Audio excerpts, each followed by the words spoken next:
Now you can see NASA astronaut Woody Hoburg beginning to release the R bolts.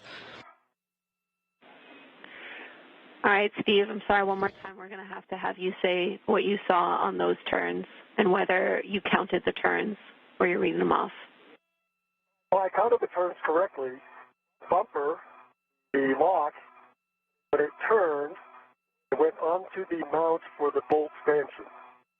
Therefore, it is locked in place. You can still see threads below the bumper, and the C2 bolt is clear. All right, thanks for the clarification again, Steve. This is a good bolt. You can store your PGT, and we'll have you translate to stanchion Charlie for the Charlie 1 ARD. Okay, and road Charlie for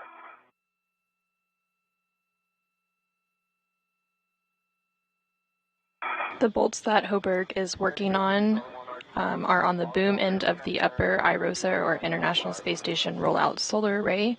The first two bolts will allow the boom deployment system rollers to be moved into place to help with the array deployment later in the spacewalk. And we see you rotating the deployment system. both sprung out, and it was 9.5 on R2. Copy 9.5. That is a good bolt release, Woody. We need you to access R3 and R4 next. You can GCA if you need to.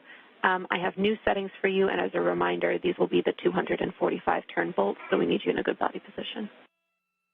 You just heard confirmation that Woody Hoburg successfully released 2 of the bolts, and he's moving on to the second set.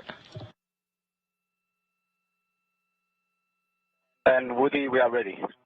Okay, so it's on half a meter station, correction, half a meter body down.